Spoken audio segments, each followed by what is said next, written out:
اوپر محنت کرنے کے لیے غریب کو امیر ہونا شرط نہیں، امیر کو غریب ہونا شرط نہیں، حاکم کو محکوم ہونا شرط نہیں، محکوم کو حاکم بننا شرط نہیں. کوئی ہو، کسے باشد، کہیں کا رہنے والا ہو، شہری ہو یا دیہاتی ہو، بس اس محنت کو اپنا لے جس محنت کو لے کر 1.25 لاکھ انبیاء علیہ السلام دنیا میں تشریف لائے. اور وہ محنت کیا ہے؟ سب سے پہلی محنت وہ یقینوں کی تبدیلی کی محنت ہے. قولوا لا الہ الا اللہ تفلحوا، لا الہ الا اللہ پڑھ لو تم کامیاب ہو جاؤ.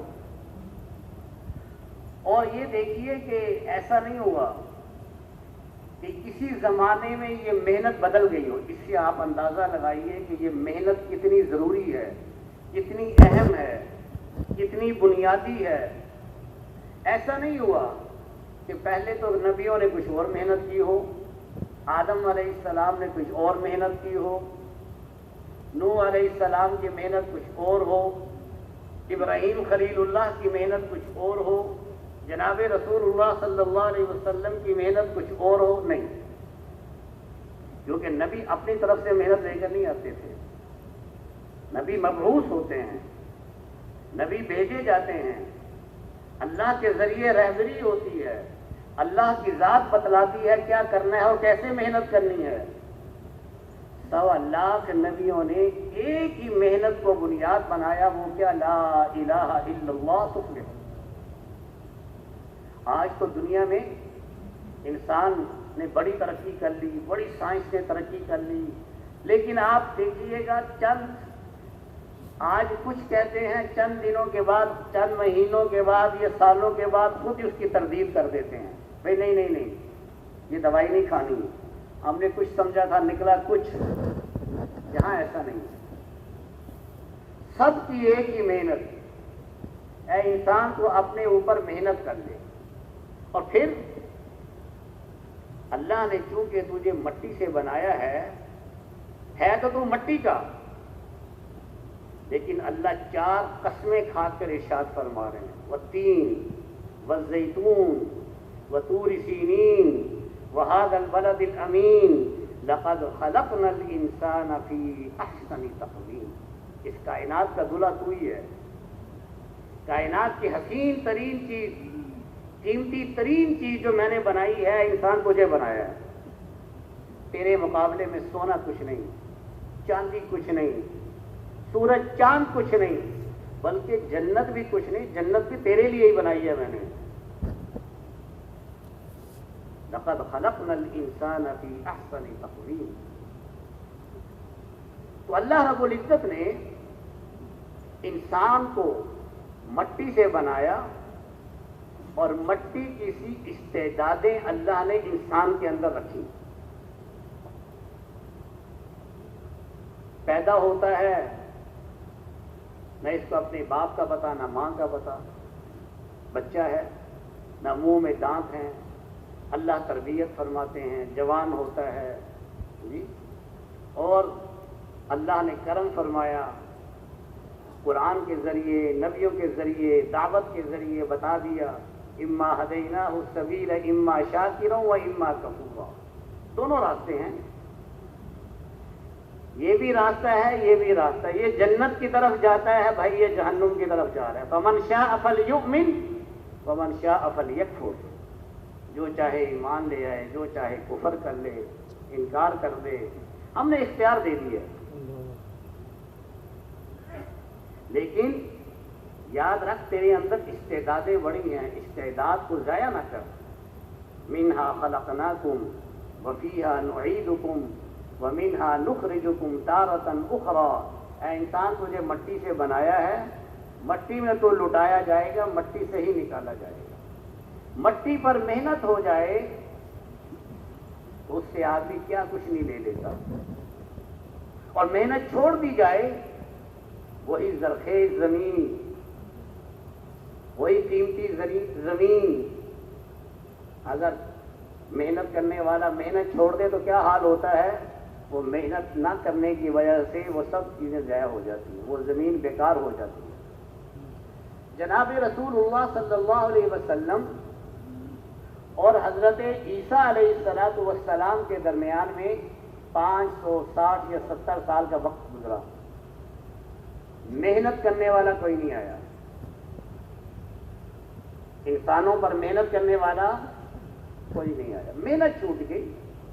بیت اللہ تھا, بیت اللہ کا طواف بھی ہو رہا تھا, لیکن محنت چھوٹ گئی. اس پر زمین پر محنت ہو رہی تھی, چیزوں پر محنت ہو رہی تھی, نبی کوئی آئے نہیں اور انسانوں پر محنت نہیں ہوئی. تو انسان کتنا گرا, گرتے گرتے گرتے انسان اتنا گرا کہ بیت اللہ کے اندر 360 بت آ گئے. اور اتنا انسان گرا کہ بیت اللہ کا ہی ننگا طواف کیا جا رہا ہے. اور اتنا انسان گرا محنت نہ ہونے کی وجہ سے کہ اس زمانے کے جو تہذیب یافتہ کچھ پڑھے لکھے لوگ تھے وہ انسان کو انسان کہنا بھی انسان کی توہین سمجھتے تھے. اور خصوصاً جو عرب کے لوگ تھے, کیا ہوا؟ صرف محنت نہیں ہوئی, محنت چھوٹ گئی. جناب رسول اللہ صلی اللہ علیہ وسلم تشریف لائے تو آپ علیہ السلام میں آ کر باہر کی کسی لائن کی محنت نہیں کی, وہی محنت شروع فرمائی جو 1.25 لاکھ نبیوں نے محنت کی. یا ایھا الناس قولوا لا الہ الا اللہ تفلحوا. محنت ہو رہی اور یہ قیامت تک کے لیے اللہ نے گویا بنیاد بنا دی کہ جب بھی معاشرے میں بگاڑ پیدا ہو, جب بھی انسان انسانیت سے گر جائے, جب بھی انسان پر محنت چھوٹ جائے, انسان کو انسان بنانا ہے. ایک ہی راستہ ہے, کوئی دوسرا راستہ نہیں ہے, کوئی دوسرا راستہ. ہمارے مفتی زین عابدین صاحب رحمۃ اللہ علیہ فرمایا کرتے تھے, اگر باہر سے انسان کی قیمت لگتی تو کسی بندر کو پینٹ پتلون پہنا کر اور ہیٹ پہنا کر پارلیمنٹ میں بٹھا دیا جائے اور کوئی جی وزیر اعظم صاحب بیٹھے ہوئے ہیں, کوئی مانے گا؟ کوئی نہیں مانے گا. کیوں نہیں مانے گا؟ بھائی اندر سے یہ بندر ہے, باہر سے پینٹ پتلون اور ٹائی اور ہیٹ پہنا ہوا ہے, لیکن اندر سے کیا ہے؟ یہ بندر ہے, اندر سے انسان نہیں ہے, اندر سے انسان نہیں ہے. تو جناب رسول اللہ صلی اللہ علیہ وسلم نے باہر کی لائن کی کوئی محنت نہیں کی. 24 گھنٹے دن رات ایک ہی محنت, قولوا لا الہ الا اللہ. بس اپنا یقین صحیح کرو, جو نگاہ دیکھ رہی ہے جھوٹ ہے, جہاں جہاں سے ہوتا نظر آ رہا ہے غلط ہے. مال سے زندگی نہیں بنتی, طاقت سے زندگی نہیں بنتی, حالات چیزوں سے مالوں سے ٹھیک نہیں ہوتے. اللہ کا یقین دل میں اتارو. سب سے پہلی محنت یقین. جیسے خدا نہ خواستہ خون خراب ہو جائے نا, پھر کیا ہوتا ہے؟ کبھی گھوڑا جو ہے چہرے سے نکلے گا, کبھی گھوڑا جو ہے بازو میں آئے گا, خون خراب ہے, کبھی کوئی تکلیف تو کبھی کوئی بیماری. عقل مند سمجھدار حکیم سب سے پہلے کیا کہے گا؟ اس کا خون کا علاج کیا جائے, خون خراب ہو گیا ہے, اس لیے پورے جسم کے اندر اس کے اثرات آ رہے ہیں.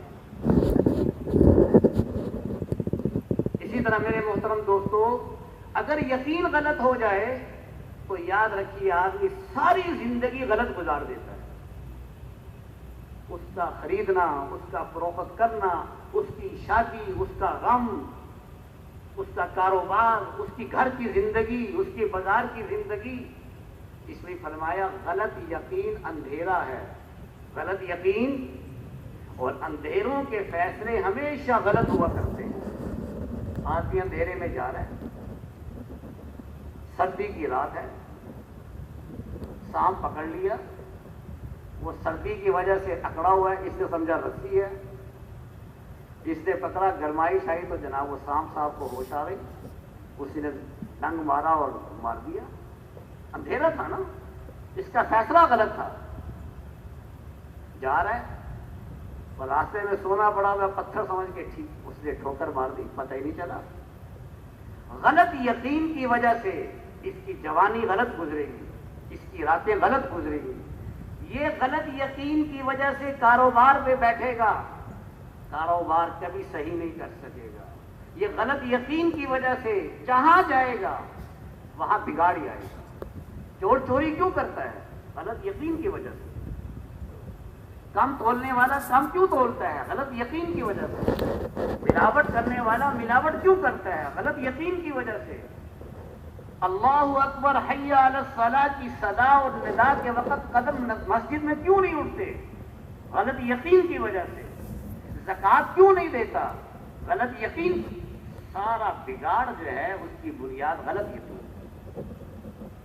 اس نے 13 سال جناب رسول اللہ صلی اللہ علیہ وسلم نے باہر کی لائن کی کوئی محنت نہیں، ایمان بنایا۔ یا ایھا الناس قولوا لا الہ الا اللہ۔ بڑا مشکل معاملہ ہے، بڑا مشکل معاملہ ہے۔ نظر آ رہا ہے، بیج ڈالا ہے، محنت کی ہے، ہل چلایا ہے، جی چاول نکل رہے ہیں، گندم پیدا ہو رہی ہے، اور اللہ کیا سوال کر رہے ہیں؟ انتم تزرعونہ ام نحن الزارعون۔ تم اگاتے ہو یا ہم اگاتے ہیں؟ اب ذمہ دار نے جناب آدھی رات اٹھ کر پانی لگایا ہے، گرمیوں کی دوپہر میں ہل چلایا ہے اور بیج ڈالا ہے، اور اللہ پوچھ رہے ہیں بتاؤ تم اگاتے ہو یا ہم اگاتے ہیں؟ اللہ کی ذات اگاتی ہے۔ نظر آ رہا ہے کہ درخت ہے، پھل لگا ہوا ہے، ہاں جی بتاؤ یہ پھل میں درخت ہم نے لگایا تم نے لگایا؟ میاں بیوی ملے آپس میں، بچہ ہوا، تم نے پیدا کیا ہم نے پیدا کیا؟ للہ ملک السماوات والارض یخلق ما یشاء۔ زمین اور آسمان کے مالک ہم ہیں، جس کو چاہیں پیدا کرتے ہیں۔ یخلق ما یشاء یہب لمن یشاء اناثا ویہب لمن یشاء الذکور۔ بیٹی پیدا کرے، بچہ پیدا کرے، او یزوجہم ذکرانا و اناثا ویجعل من یشاء عقیما۔ جس کو بیٹے جس کو بیٹیاں چاہیں جتنا مرضی زور لگا لو، نہیں اولاد ملنی تو ہم نہیں دیں گے تو نہیں ملے گی۔ اب یہ بہت بڑا امتحان ہے انسان، بہت بڑا امتحان، کیونکہ ہمیں آنکھ اللہ کا غیر کو دیکھتی ہے، کان اللہ کے غیر کو سنتے ہیں، زبان اللہ کے غیر کو بولتی ہے، دماغ اللہ کے غیر کو سوچتا ہے، تو اس دل میں لا الہ الا اللہ کیسے آئے؟ کیسے آئے؟ اور اللہ کو یہ تو پسند ہی نہیں ہے کہ میرے ساتھ کوئی شریک ہو۔ آپ گھر جا کے اگر بیوی سے صرف اتنا ہی کہہ دیں مجھے تم سے بھی محبت ہے، مجھے تم سے بھی، وہ کہے گی یہ کیا؟ تم سے بھی یعنی کوئی اور بھی ہے میرے ساتھ، برداشت کر لے گی وہ؟ کیوں جی؟ اللہ کیا کہلوا رہے ہیں؟ ایاک نعبد و ایاک نستعین۔ اے اللہ تیری ہی عبادت کرتے ہیں اور تجھ ہی سے بھی والا کوئی چکر نہیں ہے۔ اب یہ نکالنا کوئی بغیر محنت کے ممکن ہے؟ تبلیغ میں کیوں جائیں، کیوں بستر اٹھائیں، 4 مہینے سال کیوں لگائیں؟ بھائی یہ نقطہ نکالنا ہے۔ ہاں مفتی صاحب رحمت اللہ علیہ فرمایا کرتے تھے، ایک عورت ایک لڑکی کو گھر میں آ کے لاتا ہے بیوی بنا کر گھر لایا تو گھر کا ہر نقصان برداشت ہو جائے گا، لیکن اگر بیوی نے خاوند کو یہ کہنا شروع کر دیا کہ جناب محلے کا جو فلاں لڑکا ہے نا اس کی مجھے کپڑے بڑے پسند ہیں، یا اس کا جوتا بڑا پسند ہے، یا اس کی چال مجھے بڑی پسند ہے، یا اس کا مجھے پرفیوم بڑا پسند ہے، تو غیرت مند مرد اس لفظ کو بھی سننے کے لیے تیار نہیں ہے۔ سنے گا؟ اور تو بیوی میری اور چیزیں غیروں کی پسند۔ فرمایا کرتے تھے اللہ بھی یہی چاہتے ہیں اپنے بندوں سے۔ یا ایھا الانسان ما غرک بربک الکریم الذی خلقک فسواک فعدلک فی ای صورت ما شاء رکبک۔ مجھے کس چیز نے اللہ سے دھوکے میں ڈال دیا؟ اللہ نہیں، کریم ذات سے، جس نے تجھے پیدا کیا، اعضاء دیے، ہر چیز سنواری، کس وجہ سے تو غیر کی طرف دیکھتا ہے؟ اس لیے سب سے پہلی محنت نبیوں کی یہ ہے، اپنا یقین صحیح کرو۔ جہاں جہاں سے نظر آ رہا ہے سب کی نفی کرنا آسان ہے، لیکن اپنی نفی کرنا سب سے مشکل۔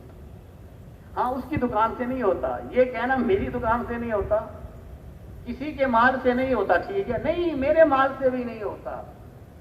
اللہ کی شان ہے، اللہ نے ہزاروں مخلوق دنیا میں پیدا کی ہے، اور یہ جو خلیفہ ہے نا، اس کے علاوہ کوئی دنیا کی مخلوق یہ نہیں کہتی کہ مجھ سے بھی ہوتا ہے، سوائے اس حضرت انسان کے۔ کائنات میں کوئی مخلوق یہ نہیں کہتی کیا کہ میں بھی ہوں، مجھ سے بھی ہوتا ہے۔ اللہ تو فرماتے وَإِن مِّن شَيْءٍ إِلَّا يُسَبِّحُ بِحَمْدِهِ وَلَٰكِن لَّا تَفْقَهُونَ تَسْبِيحَهُم، ہر چیز میری تسبیح بیان کرتی ہے، مجھے پہچانتی ہے، مجھے مانتی ہے، لیکن تم اس کی تسبیح کو سمجھتے نہیں۔ ہر چیز اللہ کو پہچانتی ہے، کوئی کائنات کی مخلوق یہ نہیں کہتی کہ جناب مجھ سے بھی اللہ کو پہچانتی ہے وہ۔ اور آج حضرت انسان اس نے اللہ کو پہچاننے سے انکار کر دیا۔ کیوں؟ ظاہر کا نقشہ اللہ نے ایسا پھیلایا ہے، جنت ایسے مل جائے گی، امتحان ہے بہت بڑا، جنت تک پہنچ۔ عجیب بات ہے، سبحان اللہ۔ عالم ارواح میں تھے تو سب سے پہلے یقین کا ہی سوال ہوا، الست بربکم قالوا بلا۔ آگے جناب دنیا میں سارا غیر اللہ نے اپنی ذات کو چھپا لیا، چیزوں سے ہونا دکھا دیا، زمین سے ہونا دکھا دیا، پیچھے اپنی ذات اللہ نے چھپائی ہوئی ہے، پھلوں کے پیچھے، اناج کے پیچھے، ہر چیز کے پیچھے، اور اپنے غیر کو ظاہر کر دیا۔ بناؤ اب یقین۔ قبر میں رکھتے ہی ابھی فرمایا کہ مٹی ڈالی جا رہی ہوتی ہے، سب سے پہلا سوال یقین کا ہوتا ہے۔ عالم ارواح میں بھی یقین کا سوال، دنیا میں آئے، غیر کو پھیلایا، غیر کو دکھلوایا، امتحان ہے، محنت کر۔ اگر یقین بنا نہیں ہوگا تو فرمائے قبر میں جا کر جو اس کا یقین ہوگا اسی کے بارے میں جواب دے گا۔ من ربک، ہاں اب بتا، عالم ارواح میں تو کچھ تھا ہی نا سامنے، عالم ارواح میں تو اللہ کا غیر تھا ہی نہیں، تو فوراً کیا کہا سب نے؟ بلا۔ اور یہاں سارا غیر چھپا ہوا ہے، اور قبر میں گئے تو سوال فوراً ہو گیا، من ربک، کیا یقین بنا کر آئے ہو؟ اس لیے فرماتے ہیں اس طرح کا آدمی واحد محنت کرتا ہے نا، دو چیزیں وجود میں آتی ہیں، محنت کرنے کی وجہ سے باہر چیزیں وجود میں آتی ہیں اور اندر اس کا یقین وجود میں آتا ہے۔ دکاندار دکان پہ محنت کرے گا، مال آ رہا ہے جا رہا ہے، نوٹ آ رہے ہیں، بار بار دکھ چاہتا ہے، نوٹوں کو گنے، تھدیاں بنائیں، نوٹ سیدھے کریں، گن رہے ہیں صاحب، اتنا آیا اتنا گیا، باہر پیسہ نفع سامنے آ رہا ہے، اور اندر ہی اندر ان پیسوں سے زندگی کے بننے کا یقین خود بخود بن رہا ہے۔ ذمہ دار باہر محنت کر رہا ہے، ہل چلا رہا ہے، اندر ہی یقین بن رہا ہے، ہاں اب غلے آئیں گے، پیسے ملیں گے، میری ضروریات، باہر غلے پیدا ہو رہے ہیں، اندر غلوں سے زندگی کے بننے کے یقین پیدا ہو رہا ہے۔ دفتر جا رہے ہیں، پتہ ہے مہینے کے بعد تنخواہ ملنی ہے، سارا دن محنت ہو رہی ہے، مہینے کے بعد تنخواہ ملے گی، اس سے میرے یہ مسئلے حل ہوں گے، باہر محنت اندر یقین۔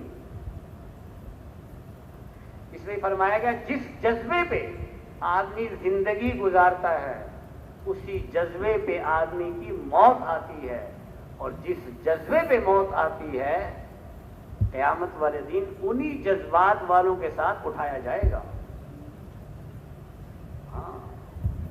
یوم لا ينفع مال ولا بنون الا من اتى الله بقلب سلیم۔ قلب سلیم کیا ہے؟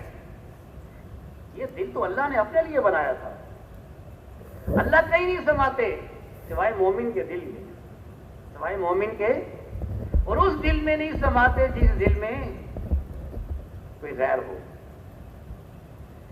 اس دل میں نہیں سماتے جس دل میں کون ہو؟ غیر ہو۔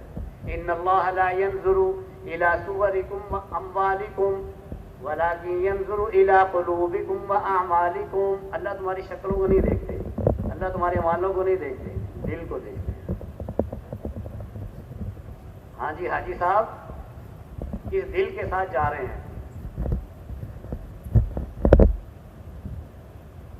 نمازی صاحب کس یقین کے ساتھ سجدہ کر رہے ہیں؟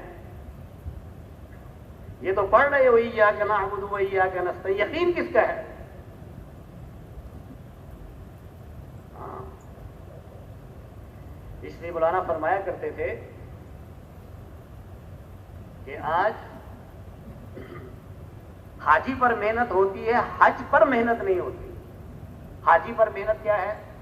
پیکج کیسا ہو، یہ کیا ہو، پیسے کیسے ہوں، کب، لیکن حج پر، بھئی حج پہ جا رہے ہو کس یقین کے ساتھ جا رہے ہو؟ اب نمازی صاحب دکان سے نکلے ہیں، میں ابھی آ رہا ہوں، گاہک کو بٹھا کے آ رہے ہیں، ابھی آیا میں، مارکیٹ سے گزرتے ہوئے دیکھتے ہوئے جا رہے ہیں، ساری دنیا بولی ہے، اللہ کے سارے غیر کوئی بولا ہے سارا دن، اب ظہر کی نماز پڑھنے جا رہے ہیں۔ کیوں جی؟ اب جو کہتے ہیں نا روزانہ دعوت دیں، بیسیوں کو دعوت دیں، اپنی حلقوں، اپنی دفاتر میں، اپنی مسجدوں میں، اپنے دکانوں پہ تعلیم کے حلقے لگائیں۔ کیوں بھئی؟ اتنا اللہ کا غیر بولا ہے، اتنا غیر بولا ہے، اتنا غیر بولا ہے، اب نماز پڑھنے بھی جا رہے ہیں تو غیر ہی نظر آئے گا، غیر ہی۔ اللہ تو دلوں کے حال کو جانتے ہیں نا، اس مومن کے دل میں، یہ جو نماز پڑھنے آئے ہیں ان کے دل میں کیا ہے؟ تو اس لیے میرے محترم دوستوں میں یہ عرض کر رہا تھا، کامیابی ہر آدمی چاہتا ہے، لیکن کامیابی کے لیے باہر کی لائن کی کسی کی محنت کی ضرورت نہیں، بس یہ 5-6 فٹ کے آدمی پر محنت ہو جائے، اور یہ زندگی پہلا اور آخری موقع ہے، یہ زندگی پہلا اور کیوں جی دوبارہ موقع ملنا ہے؟ شیطان کہے گا، نفس کہے گا سب نے مرنا ہے، تو نے نہیں مرنا، سب نے مرنا ہے، تو مرا بھی تو جا کے 90 سال میں مرے گا، نہیں میں نے ابھی مرنا ہے۔ اس لیے حکم ہے جنابوں میں شریک ہوں، مردوں کو غسل دیں، قبرستان جایا کریں، اپنی موت یاد آئے۔ اگر بغیر یقین کے میں مر گیا اور بغیر اعمال کے مر گیا تو میرا کیا ہوگا؟ یعنی ابھی تصور باندھ لیں، ابھی اللہ سب کے ساتھ عافیت کا معاملہ، ابھی موت آ جائے تو کیا میں تیار ہوں؟ ابھی موت آ جائے تو ہو سکتا ہے کہ فجر سے پہلے دفنا دیا جائے یا فجر کے بعد تو دفنا ہی دیں گے، لمبی راتیں ہیں بھائی، اس سے زیادہ نہیں ٹھہرانا۔ تو کیا میرا ایمان بنا ہوا ہے؟ کہتے ہیں سرمایہ وہ نہیں جو چھوٹ جائے، سرمایہ وہ ہے جو ساتھ جائے، بنا بنا کر، گن گن کر خوش ہو رہے ہیں۔ مکان چھوٹا تھا بڑا ہو گیا، سواری چھوٹی تھی بڑی ہو گئی، کاروبار چھوٹا تھا بڑا ہو گیا، خوش ہو رہے ہیں۔ یہ کیا زندگی ہے؟ ہاں، اپنے لیے محنت کر لیں۔ جناب رسول اللہ صلی اللہ علیہ وسلم تشریف فرما ہیں، معاذ بن جبل رضی اللہ تعالیٰ عنہ پاس بیٹھے ہوئے ہیں، جبرائیل امین تشریف لائے، فرمایا یا رسول اللہ یہ آپ کے ساتھ معاذ بن جبل ہیں؟ آپ نے فرمایا ہاں۔ آپ جانتے ہیں؟ فرمایا آپ سے زیادہ معاذ بن جبل کو آسمان والے جانتے ہیں، یعنی فرشتے جانتے ہیں۔ یہ ہے محنت، یہ ہے زندگی۔ حضور نے فرمایا کہ بعض لوگ جنت کو مانگتے ہیں، اور لیکن بعض لوگ ایسے ہیں کہ جنت ان کو روز مانگتی ہے کہ اللہ ان کو بھیج دے۔ جنت ان کی طالب ہے، کن کی طالب؟ جنہوں نے نوٹ بنائے، ہاں ان کی طالب ہے کہ کیسو کسرا کے مال آئے روتے تھے، کہ ہائے ہماری قربانیوں کا بدلہ کہ دنیا میں تو نہیں مل گیا.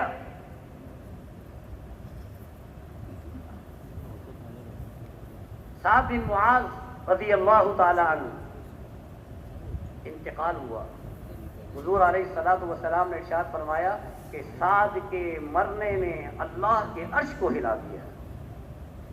یہ ہے زندگی. آپ ان کے جنازے میں ساتھ چل رہے ہیں, پاؤں کے پنجوں پہ چل رہے ہیں.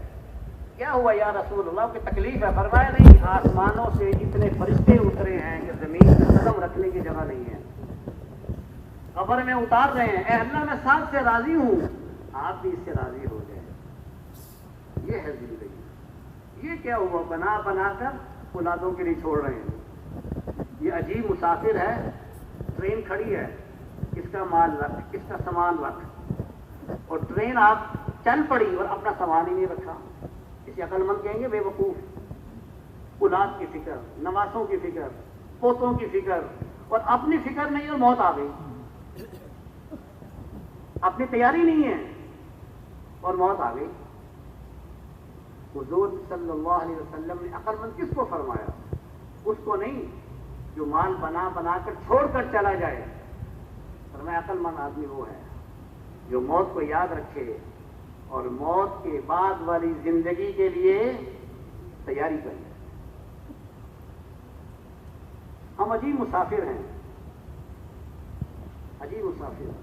اچھا کہتے ہیں کہ ہم مسافر, سب مانتے ہیں نا جو مسافر ہیں, یہ نہیں مانتے, سب مانتے ہیں مسافر ہیں, لیکن عجیب مسافر ہیں جس کو اپنی منزل کا ہی پتہ نہیں.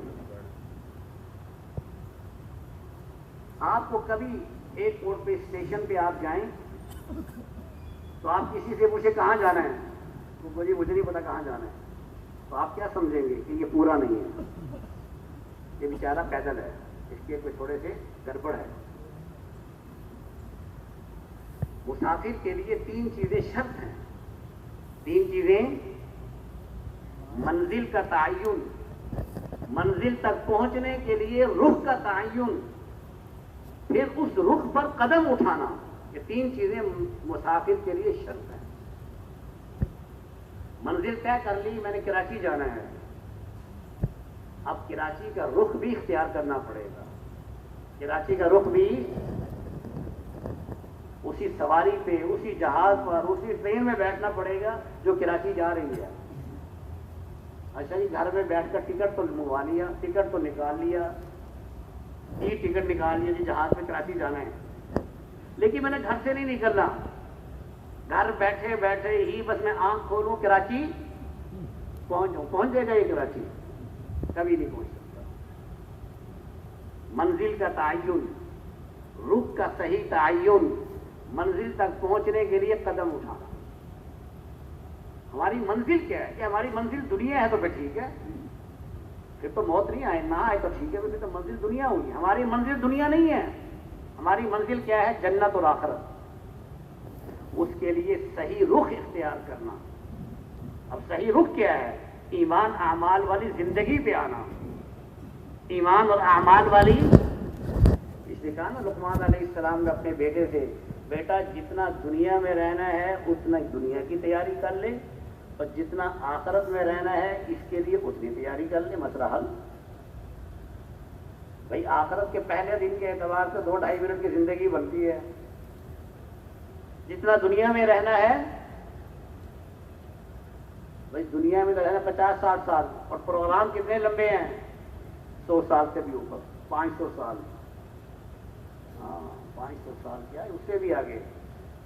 مرنے کا پروگرام ہی نہیں ہے.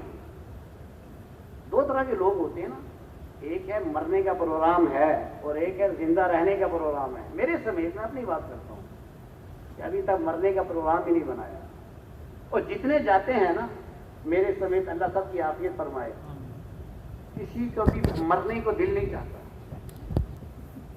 مرنے کو دل, لیکن جانا ہے. یہ کڑوا گونٹ اگر زندگی ہوتی تو حضور علیہ الصلوۃ والسلام دنیا سے پردہ, قل ان الموت الذی تفرون منہ فانہ ملاقیکم, آپ فرما دیجیے جس موت سے بھاگتے ہو نا یہ آپ ملے گی, پکڑے گی.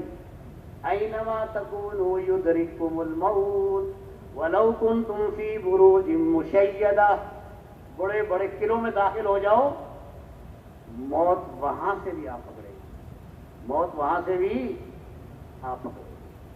تو مسافر کے لیے 3 چیزیں شرط ہیں: منزل، رخ، اس کے لیے قدم اٹھانا،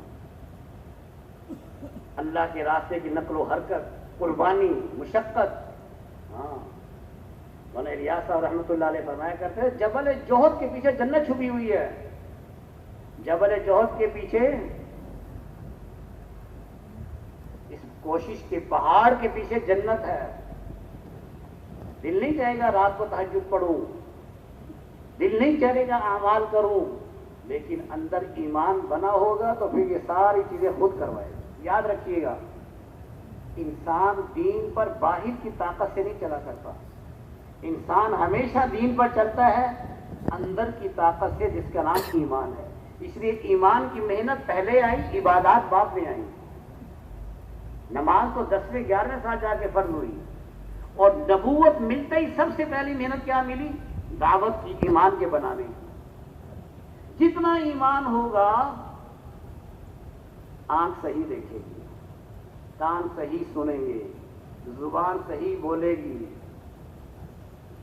رات کو لوگوں کو سونے میں مزہ آئے گا، اس کو رات کو اللہ کے آگے کھڑے ہو کر رونے میں مزہ آئے گا۔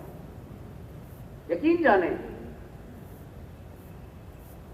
لوگوں کو گھروں میں اپنے کاروبار پر بیٹھ کر مزہ آئے گا، اس کو اللہ کے راستے میں دھکے کھانے میں مزہ آئے گا۔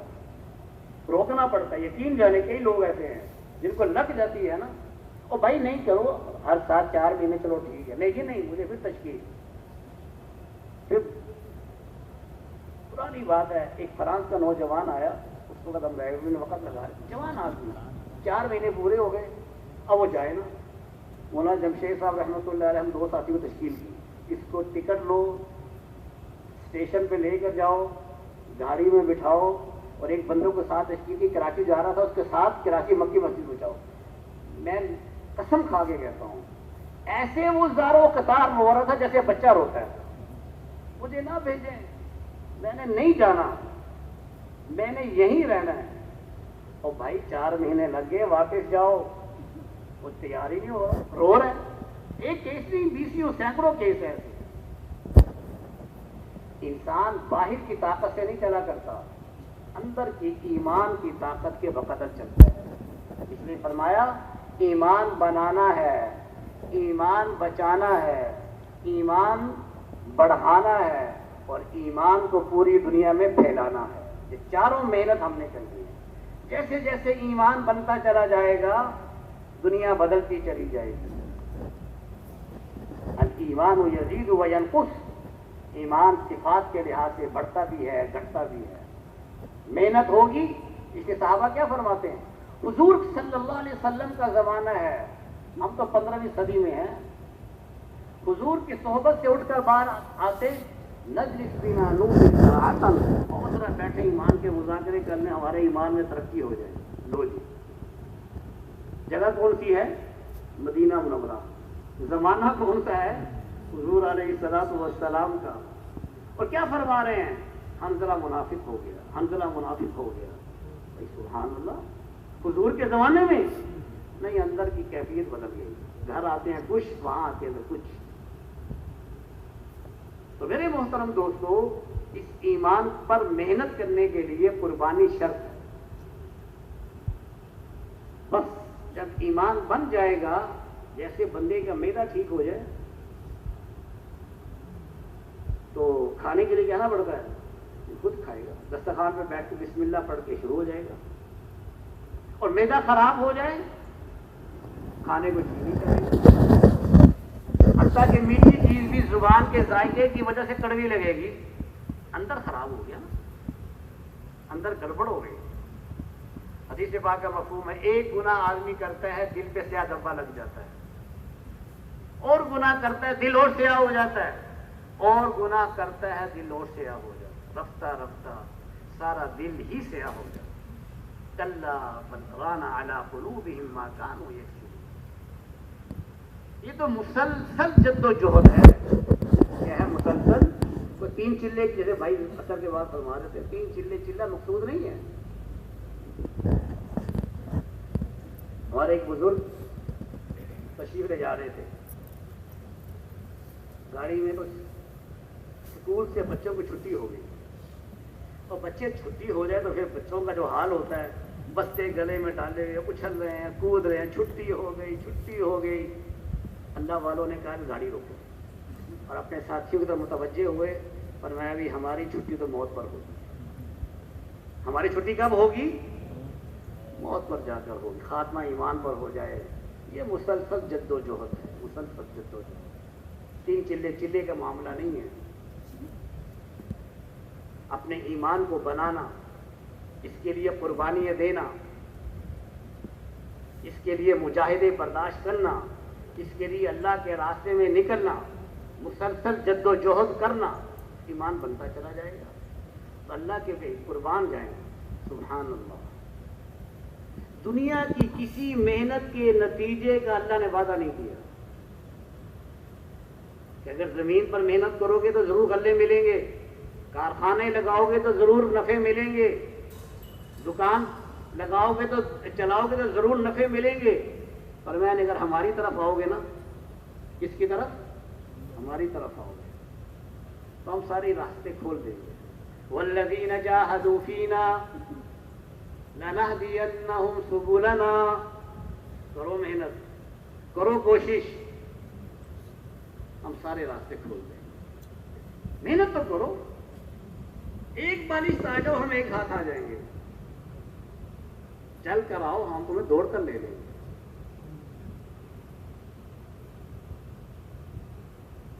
ومن اراد الآخرہ وسعى لها سعيها وهو مؤمن فأولئك كان سعيهم مشكورا۔ اللہ بڑے قدردان ہیں۔ آج تک اس لائن کا محنت کرنے والا کبھی ناکام نہیں ہوا، اور دنیا اور مال پر محنت کرنے والا کبھی کامیاب نہیں ہوا۔ قرآن نے یہی تو بیان کیا ہے۔ فرعون کے دعویٰ تھا نا، مال پر حکومت اور محنت کر رہا تھا۔ الیس لی ملک مصر وہذہ الانہار تجری من تحتی افلا تبصرون، یہ ساری دنیا، سارا نظام میرے ساتھ، میری وجہ سے چل رہا ہے، یہ نہریں، یہ باغات، بس پکڑ آ گئی۔ موسیٰ علیہ السلام دعوت دے رہے، پچھلے شب جمعہ میں مولانا نے بڑا تفصیل سے بتایا کتنی دفعہ چھوڑا، کتنی دفعہ پکڑا، پھر معافی مانگتا تھا، لیکن جب پکڑ آئی تو فوراً کہنے لگا میں موسیٰ اور ہارون کے رب پر ایمان لاتا ہوں۔ اللہ کا جواب کیا آیا؟ آن وقد اتیت قبل وکنت من المفسدین، اب نہیں، اب موقع ہاتھ سے نکل گیا، اب نہیں۔ تو اللہ بڑے قدردان ہیں، جو محنت کرے گا، اللہ کی طرف بڑھے گا۔ ماں باپ کی کیا محبت ہوگی جو اللہ کی محبت اپنے بندے سے، کیوں جی؟ اللہ کے اپنے بندے سے کتنی محبت ہے؟ 70 ماؤں سے زیادہ، یعنی بے انتہا۔ سبحان اللہ۔ نبی کیا دعوت دے رہے؟ ان ربی رحیم ودود۔ سبحان اللہ، میرا رب کون ہے؟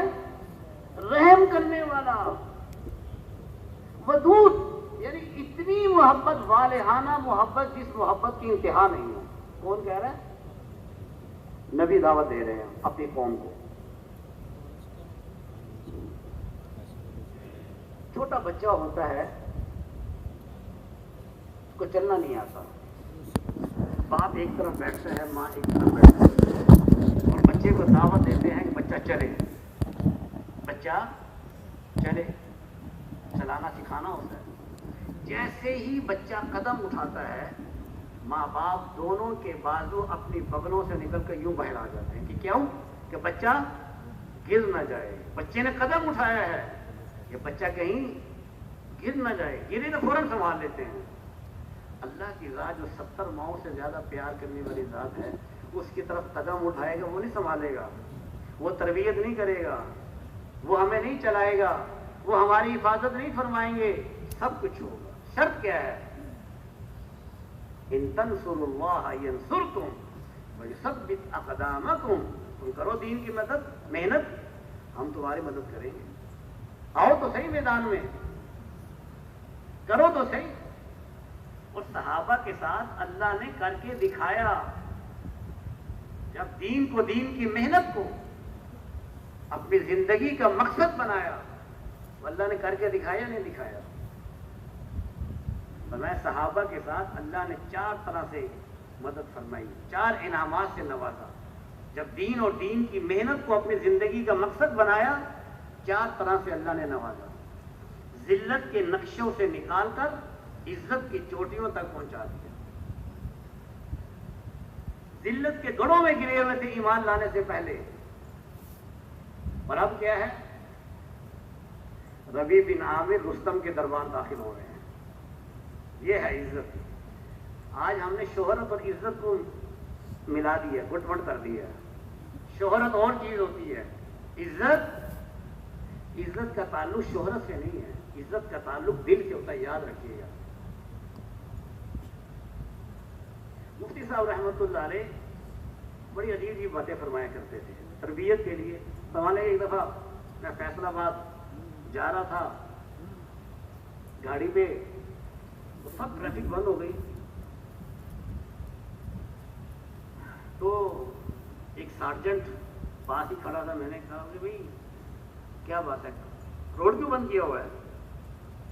تو کہا اس نے اتنی بڑی گالی نکال کر نا، تاکہ آپ کو پتہ نہیں فلاں خبیث آ رہا ہے. وہ گالی نکالی، بہت پنجابی کی گالی. میں پریشان ہو گیا، خاموش ہو گیا. تھوڑی دیر گزری تو وہ آگے جو گاڑیاں ہوتی ہیں سائرن والی وہ آئیں. اس کے بعد وہ آیا تو اس نے ایسا پاؤں اٹھا کر ایسا سلوٹ مارا. میں حیران ہو گیا. میں نے کہا ابھی تو کہہ رہا تھا فلاں آ رہا ہے اور اب سلوٹ مار رہا ہے، کمال ہے بھائی. مفتی صاحب فرمانے کہ عزت اور چیز ہے، عزت دلوں سے ہوتی ہے. اللہ نے صحابہ کو ذلت کے نقشوں سے نکال کر کہاں پہنچایا؟ عزت کی چوٹیوں تک پہنچایا. ہاں وہ بات کر رہا تھا ربیع بن عامر. تو جی دربار میں جا رہے ہیں، دربان روک رہے ہیں، اندر نہیں جانا، یہ اپنا خچر باہر چھوڑو. نہیں، انہوں نے کہا میں آیا نہیں، بلایا گیا ہوں. کتنے دن پہلے مشورے ہوتے رہے، عربوں کو بلانا ہے، ان کو اپنی طاقت دکھائیں، ان کو اپنا مال دکھائیں. باطل ہمیشہ یہی کرتا ہے، طاقت سے ڈراتا ہے. تو انہوں نے مشورے ہوتے رہے. انہوں نے کہا یہ عرب ہیں، غریب لوگ ہیں، عرب کے رہنے والے ہیں، بھوکے ننگے ہیں، تو ان کو اسلحہ طاقت کیا دکھانی، ان کو مال دکھاتے ہیں. ہمارے اپنے اس کا استقبال جب ہو تو ایسی دنیا کی چیزیں پھیلائی جائیں کہ ان کے دل پہ کیا آ جائے؟ مال کا روب آ جائے. بس روب آ گیا تو مسئلہ ختم، مسئلہ حل ہو جائے گا. اب ربیع بن عامر جا رہے ہیں. کون جا رہا ہے؟ ایمان والا. کون جا رہا ہے؟ تربیت والا، حضور کی صحبت والا، رضی اللہ عنہ. خچر اندر نہیں جائے گا. وہ نے کہا نہیں اسی پہ جاؤں گا، اندر بلایا ہے، میں آیا نہیں ہوں. اندر رابطہ ہوا. ہاں جی. بادشاہ نے کہا یار آنے دو. اچھا یہ کہتے ہیں ایمان والا نور ایمان سے دیکھتا ہے. ہاں انہوں نے دیکھ لیا، اندازہ لگا لیا، بڑے بڑے قالین، بڑی قیمتی چیزیں پڑی ہوئی ہیں، تیسروں میں لپٹی ہوئی تلوار آگے سے ٹوٹی ہوئی. خچر پہ جا رہے ہیں اور قالینوں کو کاٹتے ہوئے جا رہے ہیں. اس سے نہیں ہوتا، اللہ سے ہوتا ہے. لو جی، کاٹتے ہوئے جا رہے ہیں. اور جب قریب پہنچے پھر کہا اتر جاؤ یہاں. کہتے نہیں میں بالکل بادشاہ کے ساتھ. اور ایسے جناب وہاں پہنچ کر وہ جو گاؤں تکیے تھے ان کے ساتھ اپنے خچر کو باندھا اور چھلانگ لگا کر بادشاہ کے ساتھ جا کے بیٹھ گئے. انہیں کہا یہ کون سی مخلوق ہے بھائی؟ ان کے سامنے بادشاہ، یہ قالین، یہ جناب چیزیں، کوئی فانوس، کوئی چیز ہی نہیں تھی. اچھا جی کیا کرنا ہے؟ انہوں نے 3 باتوں میں سے ایک بات ہے رستم، دعوت مان لو، تم ہمارے بھائی ہو. نہیں، جزیہ دو، ہمارے ماتحت ہو کر رہو، عزت جان مال کے ہم تمہاری حفاظت کریں گے. نہیں تو یہ تلوار یوں لہرائی، اس پہ فیصلہ ہوگا. انہیں تو سوچنے کا موقع دے. انہیں کہ ہمارے نبی نے 3 دن سے زیادہ کسی کو نہیں دیتے ہیں. ہمیں ہدایت ہی یہ ہے کہ 3 دن تک مان لو ورنہ فیصلہ. یہ ہے عزت. مگر ٹائم دو، وقت نہیں ہے. خیر 3 دن میں جواب دینا. باہر جب چلے گئے تو وزراء آپس میں کہہ رہے ہیں بادشاہ سلامت آپ کیوں ان سے؟ انہوں نے کہا تم نے دیکھا نہیں اس کے اندر کیا، اس کا انداز نہیں دیکھا؟ اس کا انداز تکلم نہیں دیکھا، یعنی صرف بات کی تو ان کے دل ہل کے رہ گئے. یہ ہے عزت. پانیوں کے نام، جی جنگل کے نام، پیغامات جا رہے ہیں، چلنا ہے تو چلو ورنہ بند ہو جاؤ. یہ ہے عزت. تو اللہ نے 4 چیزوں سے نوازا، ذلت کے گڑھوں سے نکال کر عزت کی چوٹیوں تک پہنچایا. اچھا، عزت کپڑوں کے ساتھ نہیں ہے. یہ 20 لاکھ مربع میل کی حکومت ہے، اور کتنے پیوند ہیں پتہ نہیں، 13 یا 18 پیوند ہیں. اور کہاں جا رہے ہیں؟ بیت المقدس کی چابیاں لینے جا رہے ہیں. اور جا کیسے رہے ہیں؟ غلام سوار ہے، اس کی نکیل پکڑ کے جا رہے ہیں. خلیفۃ المسلمین ہیں، درخت کے نیچے آرام کر رہے ہیں. درخت کے نیچے. لوگ کہتے ہیں آج بھی کہ جی کیا دنیا میں لگنا منع ہے، کاروبار کرنا منع ہے، حکومت کرنا منع ہے؟ نہیں، منع نہیں ہے. کس نے کیا منع ہے؟ آج ایک مولوی صاحب مجھے فرما رہے تھے، میں نے کتاب البیوع پڑھائی ہے، بیچنے اور خریدنے کا باب، اس میں اتنے فضائل پڑھے کہ میں حیران رہ گیا. کس نے کہا کہ کاروبار کرنا منع ہے؟ کس نے کہا کہ دنیا میں لگنا منع ہے؟ ہاں، لگو اس طرح جیسے صحابہ لگے تھے. پہلے اللہ نے سارا نکلوایا، سارا لگوایا، گھروں میں فاقے، اور پھر دنیا آئی تو دنیا کی محبت دل میں نہیں تھی. دنیا کے زہر نے ان کے دلوں پر اثر نہیں کیا. ہاں، آپ نے دیکھا کہ جناب ایک آدمی سانپ کو نچا رہا ہے، تو آپ کے دل میں آیا جناب میں بھی سانپ پکڑ کے نچاؤں گا. پکڑ لیا، اسے ڈنگ مارا، بندہ مر گیا. اللہ کے بندے، اس جس نے نچوایا ہے یا وہ منتر پڑا ہے، اس نے پہلے زہر نکالا تھا اس کا. دنیا کا زہر تو دل سے نکالا نہیں ہے، دنیا کی محبت دل سے تو نکلی نہیں. کائنات کا سب سے بڑا نشہ جو ہے وہ دنیا کا نشہ ہے. حضور نے پہلے محنت کر کے اللہ کے جب غیر کو نکالا تو ساری دنیا ہی اللہ کا غیر نکل گئی، ہر چیز. تو صحابہ کو پہلے کیا ملا؟ ذلت کے نقشوں سے اللہ نے نکال کر عزت کی چوٹیوں تک پہنچایا. نمبر 2، تالیف القلوب، الفتیں، محبتیں، طبیعتوں کا جوڑ، گھروں میں برکتیں، دشمنی ختم، شیر و شکر.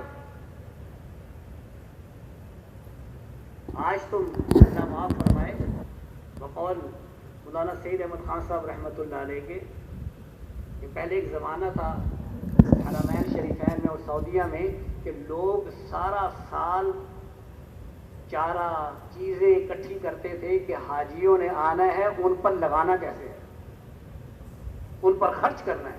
حاجی آ رہے ہیں سال کے بعد. مولانا فرمایا کرتے تھے حتیٰ کہ وہ قافلے کیونکہ جانوروں کے ساتھ ہوتے تھے، تو عرب جو تھے وہ چارہ اور پانی بھی اوپر رکھتے تھے کہ اگر ان کا قافلہ نہ بیٹھے تو اونٹ جو ہے وہ چلتے چلتے میرے گھر سے حاجی کا اونٹ کچھ کھا لے یا کچھ پی ضرور لے. فرمایا جب محنت تھی تو یہ سوچ تھی، محنت چھوٹی تو مولانا ہی فرمایا کرتے تھے آج یہ دور آ گیا، سارا سال تیاریاں ہوتی ہیں، حاجیوں کو لوٹنا کیسے ہے، حاجیوں کی جیب خالی کیسے کرنی ہے. پہلے لگانے کا جذبہ اور اب نکلوانے کا جذبہ. تو یہ فرق ہے محنت نہ ہونے کی وجہ سے. تو محنت ہوئی تو شیر و شکر ہو گئے، دشمنی ختم ہو گئی، محبتیں پیدا ہو گئی. اللہ تعریفیں کر رہے ہیں قرآن میں، اور مستجاب الدعوات بنا دیا. دعاؤں سے اللہ سے فیصلے کروا رہے ہیں. اور نمبر 4، تسخیر عالم، پورا عالم اللہ نے صحابہ کے لیے مسخر کر دیا. ہوائیں تابع، پانی تابع، جانور تابع، ہر چیز تابع. اس لیے میرے محترم دوستو، دین کے بغیر شہرت مل سکتی ہے، عزت نہیں مل سکتی.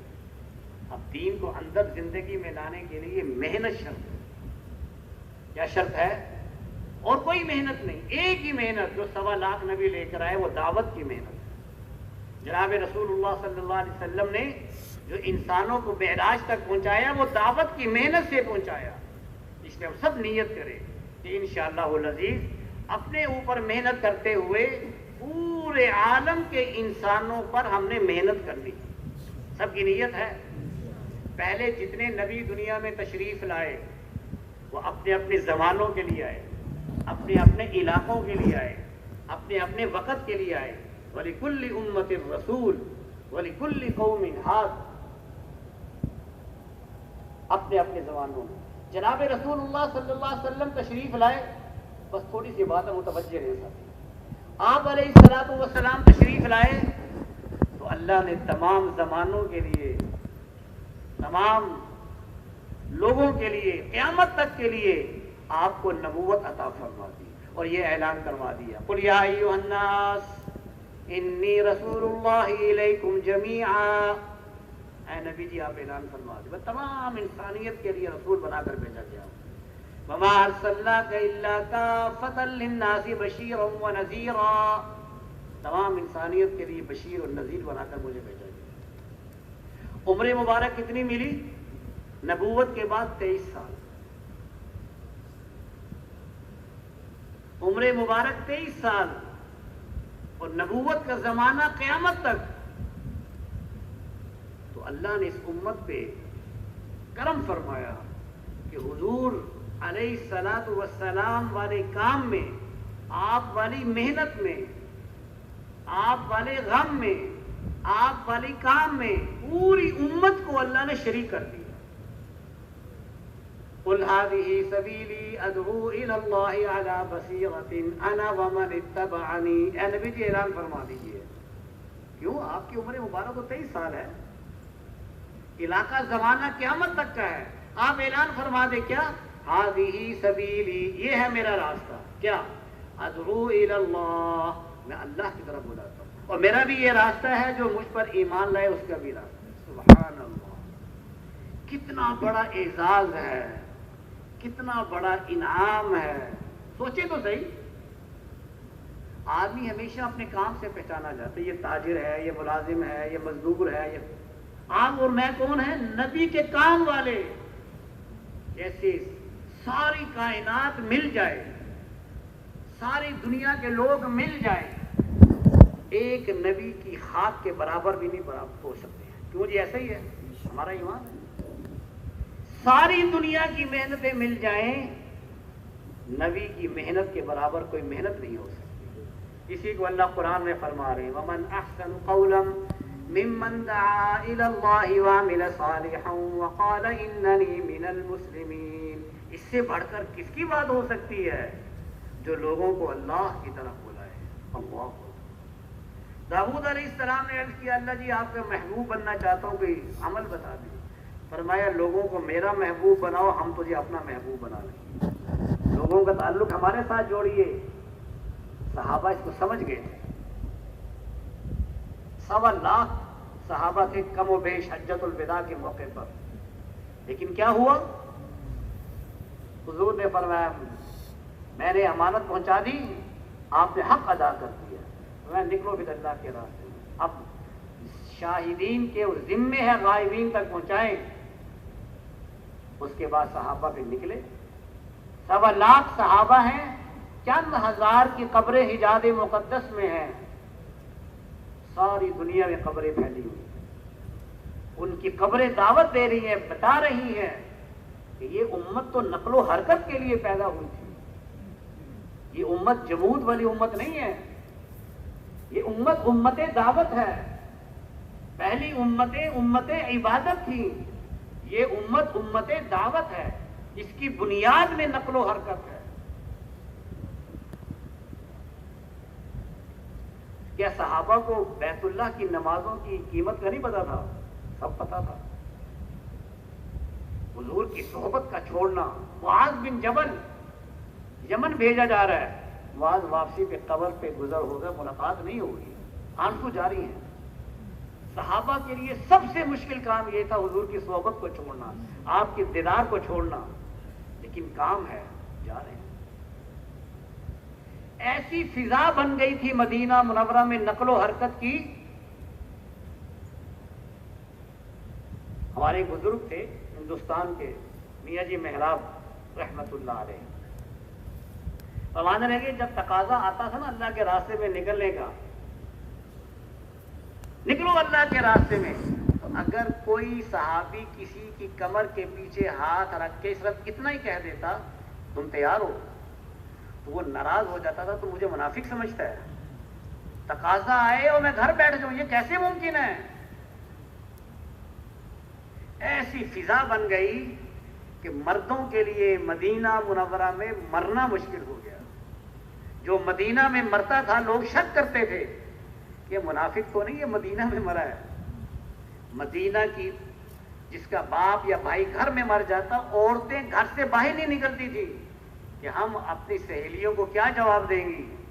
وہ تو یہ کہے گا کہ میرا باپ، کہے گی میرا باپ تو احد میں اور میرا بیٹا جو ہے وہ بدر میں اور فلاں فلاں غزوے میں شہید، تیرا باپ گھر میں مرا ہے.